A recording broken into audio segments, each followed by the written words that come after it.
Guru Nation, thank you so much for stopping by and watching. And if you're listening, make sure that you subscribe, comment, share, all that good stuff. And make sure you follow, because we have a very special guest, Grecia Chavez. Make sure you follow Yuma Clinical Trials on TikTok. Chief TikTok officer right here. I've been told not spam too much, but once in a while, like once every blue moon, right? Yeah, see, sometimes you gotta show them how to do it. You know, he thought spamming was the way to go. Spamming is the way to go. But you go on his TikTok, he has 10 views. So you tell me who's doing it right. They're now flattening out at 800 because he's following my rule. No, I'm doing still one a day. No, but you're doing 5 a day. I was doing 5 a day, spamming. Yeah. So I've been taught by the new generation not to spam, but to respect the platform, and it's hard, But Grecia does a very good job as our chief TikTok officer. By the way, because of that, that study I told Katie's gonna be hers. It's because of that. It's a lot to do with that webinar we did. Oh, okay. And one of the most interesting slides was that we even have a chief TikTok officer. So that's already paying dividends for I'm studies. already doing my job. Speaking of which, this is your 1 year. Well, you've been here longer than a year, but more or less a year. A year and a couple days. A year and a couple of days? When was your anniversary? October 3rd. Ah, okay. Well, happy ending. Thanks. He actually forgot, guys, the day of. Yeah, I did. Don't let him fool you. The only ones I don't forget is Lana because it's September 11th, and who could forget that day? Yeah, it's ingrained in our memories. It's historical. But so a year in, what do you think so far of the job? Everything, the good, the bad, the ugly. You've seen when we are very busy. You've seen when we're not so busy. You've seen everything in between. Yeah. Usually averages out to, and now you're full-fledged coordinator. Yeah. Right? You came in as a phlebotomist. For those that haven't seen other videos with Grecia, she's phlebotomist by training, and I've shown a couple people now how to do it, and it's been a little rough, but people got it. I mean, specifically Luis. Shout out to him. He's basically second phlebotomist here already. He's good? He's good. He's got good, huh? Yeah, he's really good. Okay, so what do you think? A year in, you had no experience at all in research whatsoever. Started as an assistant here, like everyone. Yeah. Then got promoted to coordinator, and now you're in charge of your own studies. 3, to be specific. For now. How many studies do you think a coordinator can do on their own? On their own? On their own, not on your own for everything, but on your own like we have it now. Well, see, right now, one of my studies is basically in the startup process. So that's a ton of work in itself. That one's going to be our community's favorite for now, once we get started. I hope so. I hope so. But then I have another one who's a little more complicated. She's kind of like my problem child. She's very specific on what she wants. And I call her a she because she's difficult. And you said it, not me. That would sound different if I said it. That came from me. All right. But that study is a little difficult. So right now, I'm trying to find more people for that specific study. Yeah, and that one we have to be careful, too. Yeah. Because there's a 3-to-1 ratio of screen fails to rando that they pay. Yeah. And I've learned the hard way today. Yeah. But you helped me. I have all your stuff here. And basically, the next person needs to be randomized. And then I have another one that's basically just cruising right now. People will come in for their routine visits and whatnot. But so how many more do you think you can handle? I think I could take on another 2. Another 2? High comfortably. Enrolling, relatively high enrolling. Yeah. I think I could take on another 2, specifically because we have a good team here. And I know, if I'm double booking, triple booking, I have people that I could rely on to take on the visits and help out where they can. So I think I could comfortably take on another 2. Now, a year ago, I would have said, what are you talking about? Well, yeah, I mean, we didn't give specific studies until just very recently here. Yeah, just about maybe 2 months ago. Yeah. We took on our own studies. Do But you like it better that way? I do, just because I know what's mine and what I have to take care of, and I'm not confused when all these emails are coming in or Yeah. anything like that. And it's helpful for me as a site director, and even though we have a lead CRC in charge of the day to day, but it's helpful for me to like I understand You know who to go to if exactly something's when going I have, on. and I know like who to hold responsible, or like the first person to ask a question instead of asking the team, and then Yeah. nobody really answers because everyone waits for someone else to answer. This way, it's just you don't even need the group message anymore. Yeah. Just go straight to You're responsible. Gracia. And I think it's pretty equally distributed. So, what do you like about the job? What do you not like? Man, so far, let's start with the bad stuff. What do you not like? What do I not like? Let's see. I know there's something. Just Well, every job, you're never every gonna have job. a job. Yeah, no job's perfect. I guess it just depends on the day. I don't like study startup. It sucks, but What do you you have not to like do it. about It's the it? grunt work. What do you not like? Going back and forth with the people in charge for the study, and then having to hunt down whoever you need signatures from, and having to just delegate the certain tasks to certain people. It gets a little complicated. It's a little more of a hassle than just doing a visit or So that part's scheduling harder. people. Yeah, it's Or harder. more annoying. Yeah. I guess that's the most annoying part of everything so far. Regular startup, Mm-hmm. like IRB. Then they query you back. Yeah, I'm currently going through that right now. Ah, okay. And then so that's the worst part? you would Yeah, I say? think so. I mean, everything else is pretty standard. It's just the day-to-day job, seeing people. I think my favorite is more communicating with the patients and doing the visits. I know entering data is also a little bit of a drag, but it comes with the job. You have to do it. We'll try to find ways. I'm hoping that the next admin we hire can do data entry too. Yeah, just But then we could be data able to entry do. for so many studies would be a little. What more would you complicated. rather have, like having someone do your data entry for you and seeing one or two more patient visits that day, or keeping it as is and doing the data entry yourself? I don't know. I'd probably. I guess it just depends. Every study is different. It depends on what the visits consist of too, because sometimes a visit could take up to 3 hours depending on what you're Well, doing. yeah, within reason. Like, if Yeah. a visit took 3 hours, you would have, like, let's say 2 visits a day, but no data entry. The only data entry would be, like, queries response. Yeah, I try to take like a whole day to do data entry if my schedule's packed. So if like I'm doing, say, 2 to 3 visits a day, I try to take one day to do data entry. But I think if we got someone for data entry, I could take on the other 2 visits. Probably be better. Yeah, I think so, too. I think that's the next step. We And, become more efficient that way. yeah. And some sites also streamline their regulatory. Like, they'll have just one person do regulatory. So the I would hate coordinator... I think I would hate that. What? Like just doing regulatory. Right, no, all you would be time. the coordinator. You wouldn't do regulatory at okay. all. That sounds good. Some sites have like a regulatory coordinator. That's all they do, but they don't do patient visits. Because Okay. not everyone likes patient Yeah, visits. not but everybody. The is ones we have, meant- everyone likes patient visits. Not everybody's meant to do like one-on-one with patients. You have to Right. have that, I guess, personality to do that. Now, what has been the most surprising thing maybe about research in your 1 year that you've been doing this? Everything. I didn't know a job like this existed. I didn't know this existed in general when I first came into it. I think you guys have seen me in another video mention this, that I thought this isn't real, or like, what kind of job is this? What am I being sought out for? But now that I'm in it, I mean, I really like it. I enjoy it.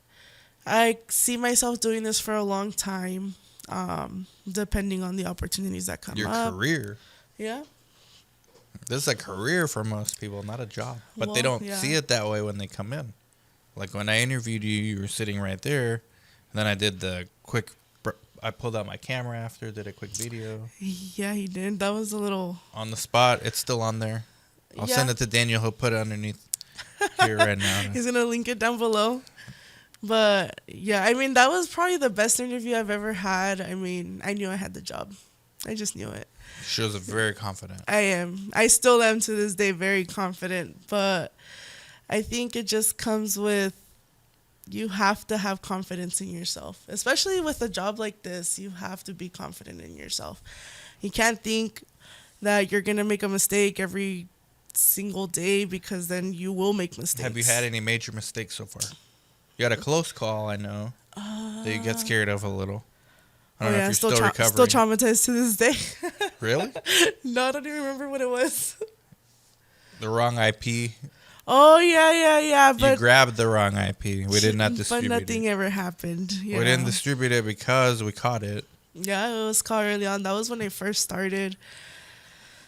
It was Close a little call. traumatizing. If no one caught it, it would have been a huge deal. Yeah, but fortunately it was caught. Yeah, the system somehow So- miraculously. It worked. Worked? The chain of events, the chain of command worked. Okay. But, Did that scare you enough? Was that a pivotal moment for you? Oh, yeah. Yeah? Yeah, making that mistake. I don't like making mistakes. So making that mistake made me change a lot of things, especially focusing more on what I was grabbing and what was needed. But you're pretty detail oriented. Yeah.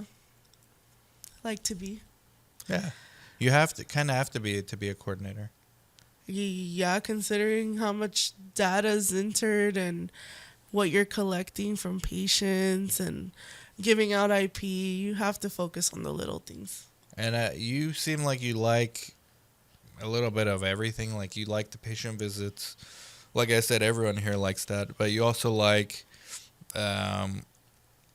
interacting with monitors, maybe, or Yeah, actually, I had my first prep for the SIV last week on Friday, and he actually complimented the fact that I was very well prepared. oh, the guy that came here. Yeah. Ah, He started asking me for all these forms. I was like, well, I already sent them to you. They're in your email.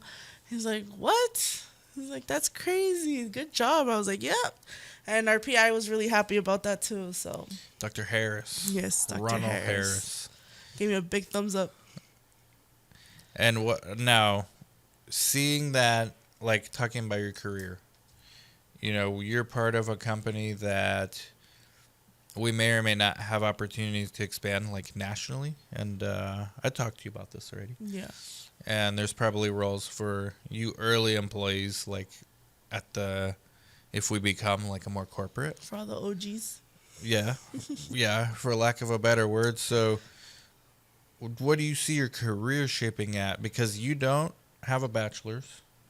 Right. Do you want to be a CRA? No. You don't. No. More and more coordinators, guys. Back in the 10 years ago, I would ask every coordinator the same question. They all would say yes. And now, majority say no. The only one say Really? yes is Luis. Oh, yeah, at least that's his dream. Yeah, but not just you guys. Like coordinators I ask on Zoom when I do these pods, a lot of them say no because I see what the CRAs are working at now and what they're doing, and it seems pretty stressful. Why is it no for you? For that specific reason, it seems like so much work. And No patient interaction. yeah, they're basically just on their computers or in the binders going through everything for the sites. And And they're relying on you, yeah, the coordinators, to do our job respond to them, and respond to them. Yeah.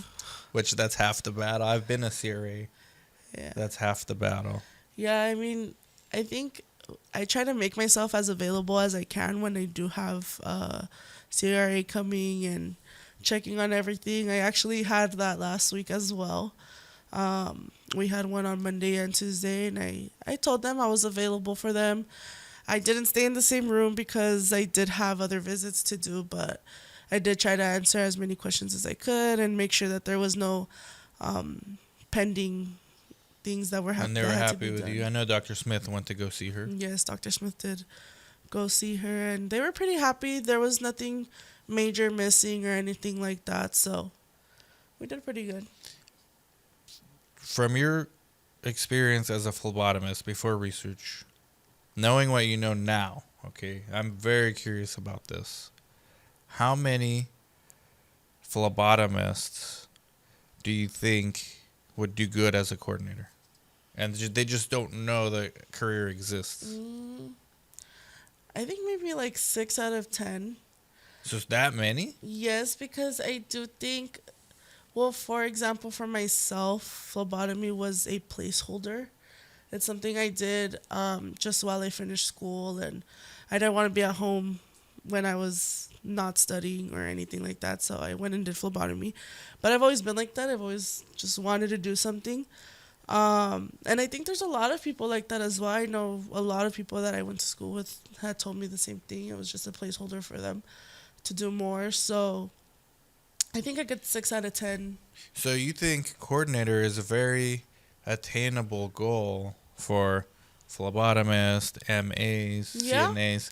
But the sad part is That they don't know about 6 it. out of 10 will never hear about this. This is like they'll be Yeah. lucky if 1 out of 10 hears about Yeah, these opportunities. I think everybody that has asked me like, oh, what do you do for a living, or what's your job, or your job description, and I tell them, and they're like, what is that? What are you talking about? Yeah. And then I have to explain it to them, and then they understand like, oh, you know what? These things wouldn't be possible without you guys.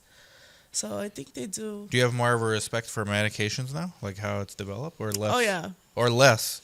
Because you could go the other way and have a less respect for it. No, I don't think I have less, because it does take a lot of work to get these things on the market, Way more work than anyone Oh yeah, realizes. I did not know that all of this was a requirement and all these phases. I was Our like, what? our industry is also tragic. Not just in the sense that like 0 MAs and phlebotomists and CNAs will ever even hear about research, because they have a ceiling as far as their earning potential. Yeah. I think that's tragic. Another tragic thing is the amount of drugs that fail clinical trials. And could have It's been like good. 90%, but from those 90, like 30 of them, if not half, are actually good drugs. It's just sites or CROs screwed up. Yeah. And the data is not, the Messy- FDA doesn't like it. Messy data, and that just goes back to the sites and the coordinators making sure that they're doing their job correctly. It's tragic. What about meeting new doctors like Dr. Joe? I love meeting new doctors. You get like a different side of them, right? Because Yeah. these guys are like superheroes at the clinic, and then you see the other side of them where they're doing podcasts and Yeah, talking it's about very philosophy. interesting. I mean, you don't see this all the time. I've never known so many doctors in my life until now. I mean, I know a lot of doctors in Yuma now. Are they busier than you thought they were? Yes and no. I mean, yes and no. I did used to see doctors as they were just, their life was in the hospital or in a clinic, and now I see that doctors do have a life outside of work. Yeah. And it's really interesting to see what they do. Dr. And Smith golfs a lot. yes, he does. He loves his golfing. He loves his golfing. Okay. See, And to Dr. me, Harris likes his beaches. yeah, he likes his water sports. Yeah. I found that in Yuma, the doctors here are busier than Orange County. And I that's because bet. there's less of them. And, I mean, they typically earn more here, too, which is, I guess it's fair. But, Well, considering they do more work. yeah. But I thought the other way around. I always thought, oh, no, the doctors in Orange County would probably earn more just because of the clientele. But it's not the case. And, Yeah. so that's the part that surprised me, being somebody new to Yuma. But all right, interesting. What do you hate about the industry? Like, do you think it's ridiculous how many logins we have per study? Yes. But I think that's just every coordinator hates that. I mean, you have to remember all these passwords, and then you have to change them every 60, 90 days. Yeah, 3 months. There's only yeah. so many passwords you could come up with, and then you just I'm on 14 exclamation marks. I'm on 6 right now. I'm pretty new. You're catching so up. So I'm almost there, but Each yeah. exclamation mark is another quarter. Yeah. It's like rings on a basically. tree. Basically, yeah. That's funny that I think something needs to be created to like manage all those. They're trying. Uh, All right. everything What with about, time. so what advice do you have for like phlebotomists? This might be the short for this video. Like, what advice do you have for phlebotomists out there that feel like they're stuck and that they've hit the ceiling on their earning potential? Go on Indeed. Venture out. I mean, start your Google search. See what else you could do. As long as you know how to draw blood and you have an associate's or something. I mean, there's And you got a good head on your shoulder. yeah, you have to have thick skin too. But there's all kinds of jobs. I mean, medicine in general is such a wide spectrum. And I think there's a lot of things that you could find if you just look. You recommend clinical research? I do recommend clinical research. It's fun. It's exciting. You don't see the same thing twice. I mean, I like it. It's good stuff, Gracia. And again, follow the Yuma Clinical Trials TikTok. Yes. And Gracia is also a regular co-host on the Yuma Clinical Trials TV. You just interviewed the Mariscos people. Yes, Mariscos La Poma. Mm-hmm. This is a really good interview, all in Spanish. All Spanish, our first one. All in Spanish with English subtitles to be all inclusive. Yeah. Yep. All right. Thank you, Gracia. I would tell you to go connect with her LinkedIn, but I have a LinkedIn, but I'm working on it. It's still not 100% done. But you could contact me for any studies. I like that. See? Very good. 928-888-9637. I didn't even tell her to do that. Very No, good. he didn't. Gracia. Good job. Good job. Like, subscribe, comment, share. Talk to you later. Happy 1-year anniversary. Thanks. Bye-bye. Hey, if you guys like that kind of content, make sure you like, subscribe, comment, share. Stay tuned for more videos.